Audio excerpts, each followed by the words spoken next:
Hi everybody, long time no see. My name is Shaquan Lopez, and I really wanted to come and do a video today talking about marriage for young people.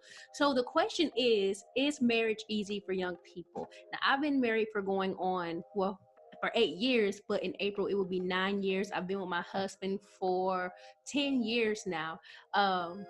We've been together for quite some time. I've known him since I've been 18 years old. I'll be 29 in just a couple of months, and he's 6 years older than me. And it has been a roller coaster, up and down, up and down, up and down. But I would not change it for anything in the world. There's nothing like having a partner who loves you, understands you, and through thick and thin, who's going to be there for you. Because here's the thing, you're going to go through so much in marriage. It's all about ups and downs, ups and downs, ups and downs. But what I'm going to say is marriage is not easy, but you can get through it. Now, over the course of our 10 years, we've seen so many couples go through it. We've seen couples get divorced. Not to say that we haven't even been through it ourselves, but we've managed to make it through. And I'm going to say a few disclaimers here. What I'm not going to say is if people believe in God or if they would have Jesus in their life, then their marriage can work, because truth be told, we've seen a lot of believers get divorced. And we've seen a lot of people struggle in their marriage who believe in God. We believe in God and we've struggled in our marriage. So I'm not going to use that, because to me it's a cliche. So I'm not going to use that, because who's to say that people who don't believe in God or people who don't believe in Jesus don't have good marriages, because some actually do. So I just think it depends on the people. Now, if you use God as a foundation and you use him to make your marriage work, all kudos to you, because at least you're using him as a foundation and a reminder that, hey, we got together, we got married because of the grace of God. So if we use that to help better our marriage and keep us from sin, or to keep us, to help promote us to remember our vows and to stay faithful and to remember that you're my lifelong partner, you're my helpmate, then of course it's going to work out for you. Now, something else that I want to go ahead and talk about is what can hurt a marriage. And for me, I believe personally, through my experience, I believe that couples who get too serious too quick, you can actually harm your marriage by doing that. What I mean is you add extra responsibilities. You have a lack of responsibilities. You don't take things, you don't take the fact that you're one person becoming too serious, and that can actually hurt you. Maybe you add kids in that first year, debt in that first year, a lack of excitement, insecurities, or maybe you come with baggage in your marriage. So we can break this down step by step, right? Let's do the first one, taking marriage too seriously. When you're just boyfriend and girlfriend, or you're in a courtship, you have fun, you have spunk, there's spark, you want to go and do so many things together. But for some reason, when a lot of couples get married, they get serious. Married, boom, seriousness. Like, it doesn't have to be that way. It's a piece of paper that just ties you two as a union. The commitment is meant to be taken seriously. Don't take yourself so seriously to think that you're an old married couple by the second day in your honeymoon. Like, don't do that. Enjoy one another. Speaking of enjoying one another, this is something that I did not do. Not to say that I wish I did it, but I would have done it differently. Having kids in your first year of marriage is not a bad thing. Let me say that, because I had my son the first year of our marriage. It's like we got married, we consummated during our honeymoon, boom, 10 months later, we had our son. So that's what happened to us. I guess we wanted to multiply early. My husband blames me. He said I didn't stop. I blame him. I said he didn't push me. So we had our son in our first year of marriage. And it did make it hard. It was a struggle because we were not settled. We knew each other as in our courtship, but we didn't know each other as a married couple. So we didn't have that time to come together and fully get to understand one another, our quirks when it came to being married together. We didn't really get to know the married side of one another. We didn't get to become husband and wife as just husband and wife and enjoy our time together. So that made us get serious too quick, because when you have a responsibility coming into this life, a child coming into this life, you need to get serious. You have a person who you now have to take care of. You have a person who you now have to watch and make sure they're safe. Sometimes you don't even know how to watch yourself yet. So that added a little bit of stress into our lives, just a little bit, because here's this little person who didn't ask to be here. We have to love that person, and that's what having a child in our first year made us do. So if you are married, if you are married and you don't have kids, or maybe y'all are thinking about getting married and you're thinking about having kids, I would say spend time with each other first. Make sure that even if you want a kid in that first year, make sure you talk about it and understand that when you have a child, it's no longer about you. And here's what I say to my sister, because she doesn't have kids. If you like your sleep, do not have kids. If you like going out with your friends without looking for a babysitter, do not have children. If you're not out of that stage yet, don't have kids. Now, speaking about that, let's segue this into another part. Lack of responsibility, and then too much excitement, meaning you still have some of that single life mentality left in you. When you get married, you do have to take the commitment of being serious, important, being committed seriously, because it's very important. Because here's the thing, no single person cares that you're married. I'm going to be honest. They don't care that you're married. They care about them, what they want, and that they hope you don't slow them down and be the party pooper or whatever, just because you've gotten married. Like, now, no, you have to stay committed and they don't. So it's easy to get tempted and have temptation around you when you've gone from being single to married at a young age, and some of your friends, or the majority of your friends, may be single or in a relationship, but they're not committed as far as marriage. So they don't take commitment as serious as you do. And you have to be careful, because if your spouse now is not a party goer like that, but you still have that mentality, you kind of have to be careful. It's not to say you both cannot go out and enjoy your life, especially if one of you is a homebody and the other was used to partying or having fun before that. It's not to say that you can't do that, but there needs to be a balance. Let your spouse know, hey, I do want to go out, I do want to have fun, but now come with me. Like, you're my spouse. Like, you need to make sure your partner understands, when I go out, I'm going out to have fun.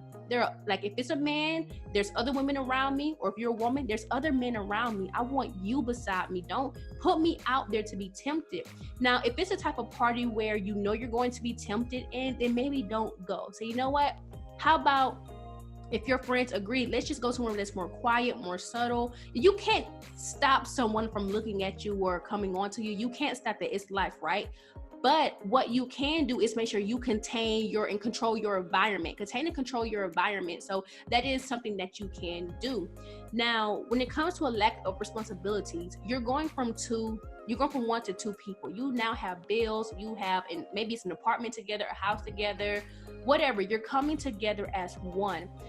Meaning you're no longer by yourself, right? Nothing you do is by yourself. Nothing you do is split down the middle. So you have to take that other person into consideration, their food, their likes, their attitude, every single thing. So you can't be, you have to be sensitive around that person and their needs and their wants and their likes.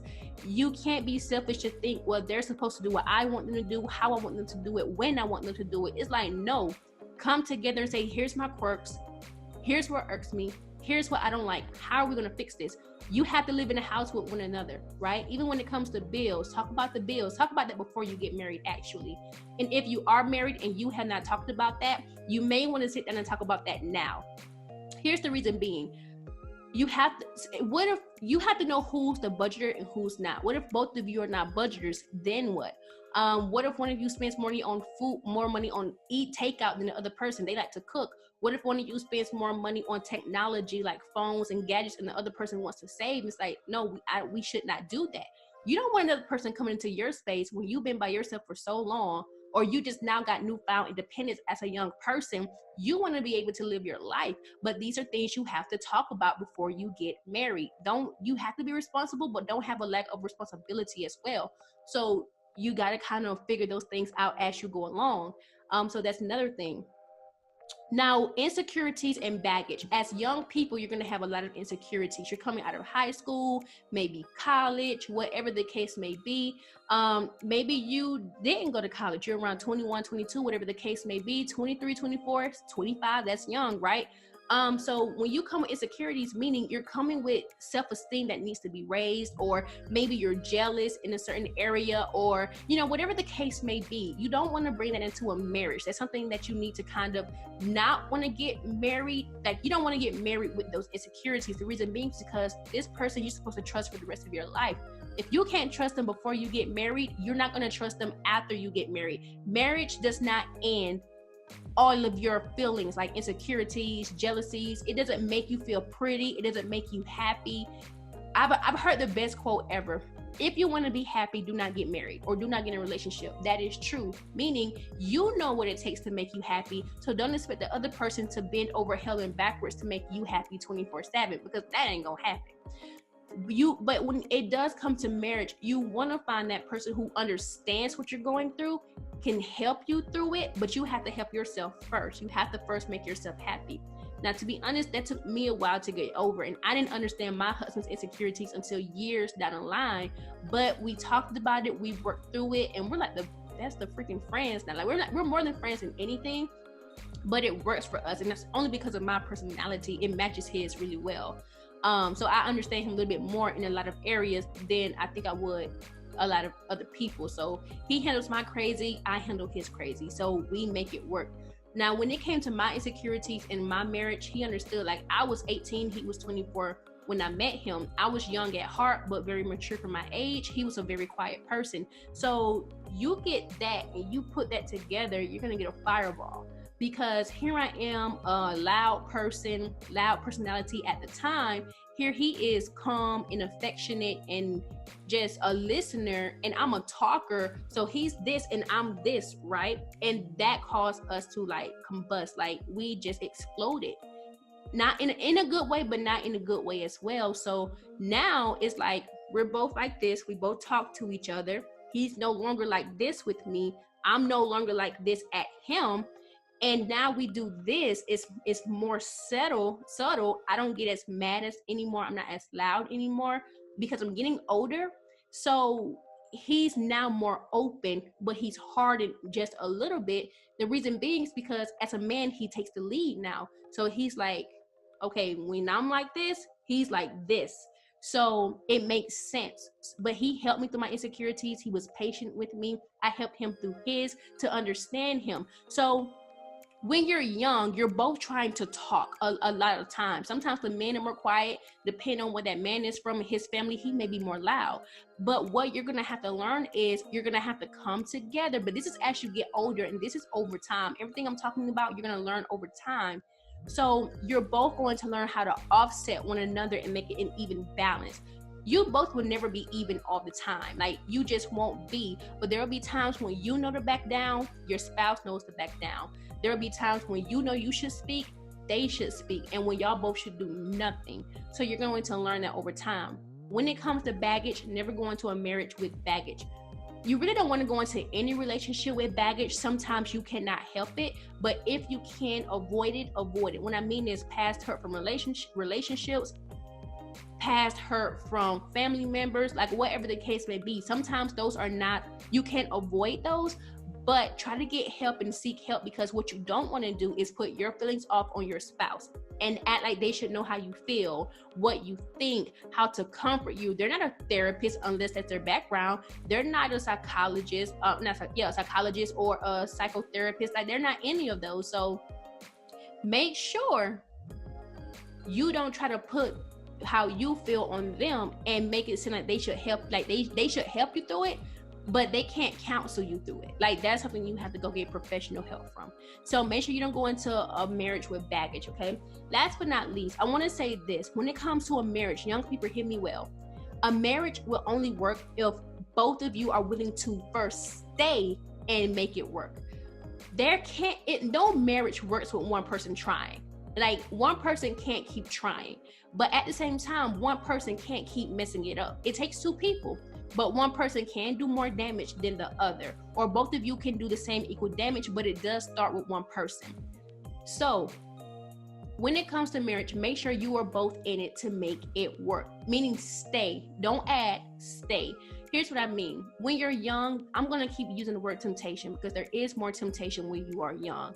When you are young, you want to try to minimize that temptation. And I'm pretty sure you all know what I mean. Cheating, going out all the time, disrespecting your spouse. Like, you don't want to do that. When you're young, it's actually easier to do. It's easy to do at any age. But when you first have that found freedom, when you're really young, it's a little bit easier because, and at the same time, it's more tempting because you're gonna have an urge to want to go out and live life, and sometimes you cannot. You're gonna see your friends, you're gonna see them single, you're gonna see them getting with all these other people sometimes, and that may actually tempt you. And it's not to say anything sexual. It's just sometimes that's just how we feel. You may feel stuck in a marriage. You go up and down in limbo. Never think that you won't, because you will. But you're going to have times you're going to feel stuck. Is that a bad thing? No. We all feel stuck at one point of our lives, whether it's at a job, at school, in family. No matter what the case may be, you're going to want to get out. You're going to want to explore, especially if your person's not an exploring person. If they're a more conservative person and you're not, that's going to drive you insane and crazy unless you tell your spouse what it is you need and want. But when I say stay, I don't mean sit right there. I mean face to face, talk to your spouse and tell them the truth about how you feel, no matter how embarrassing it is, how painful it is, how hurtful it is. But you never know, because your spouse may feel the same way, but you got to open your mouth to speak to your spouse. And you have to be willing to make it work. There's going to be times you're not going to like your spouse. You're going to love them, but you're not going to like them. They're going to get on your nerves. You're going to look at them and say, ugh. There's going to be times you're going to do all of that, but you have to stay to make it work. That's the biggest key. You don't want to assume that you know what they're going to do as well. Never assume what your spouse is going to say and do when you talk to them honestly. Sometimes people are going to say, well, I tried to talk to them and I couldn't. Understand your spouse's love language, understand the way they communicate, understand their needs first. If I know my spouse is very quiet and subtle, and then I have to come at him like that. I can't come at him loud and I can't do that because he's not going to respond to me. I had to learn that when I come to my husband and I speak to him, but I have to give a disclaimer like, now when I speak to you, I want you to speak back to me. Don't just say okay. Don't just say all right. Don't say one word. Don't even say 5. Like, I need you to actually speak to me and tell me how you truly feel. And men, here's the big kicker. Do not, young men, do this. Do not tell your wife what you think she wants to hear. That's not going to work. It's going to actually hurt her. Because when you finally tell her the truth, she's going to look at you and say, well, why didn't you tell me that? Young women, do not expect that a man knows what you're thinking, because they don't. You need to speak to them honestly, as most of us always do. But you also need to speak to them in a manner that they understand, and not. Sometimes we women have a way in thinking the man should already know what we're thinking or how we're thinking, and we want them to respond the way we want them to respond. Understand your spouse is not you. They're going to respond how they know how to. And if they don't know the answer or how they feel, give them time to think about it. But you men are going to have to think about it and come back to your spouse. Okay? This is the way you're going to be communicating to make it work. Like I said, I've been married for 8 years, going on 9. Been with my husband for 10 years, going on 11. And it gets harder and easier at the same time. I think the first few years are probably the hardest in all actuality. The first few years are the hardest because you're trying to get to know one another. You're trying to get to know how each other balance out financially. You're trying to get to know how each other are as individuals. And as you grow, you change, but you've got to change together. So with marriage, you guys, and I'm just going to keep saying this, just work at it. It's hard, I know, but is marriage easy for young people? It can be. If you make it, and if you want to stay, if you try to stay, and if you know that you're going to last, and if you want to last, you're going to make it work. There's going to be some years that's good, better than others. There's going to be some years that's harder. You're going to go through struggles, but you have to go through them together. And you're only as strong. You have to give it day by day, year by year. You're only as strong as the next day. So you got to think about it like that.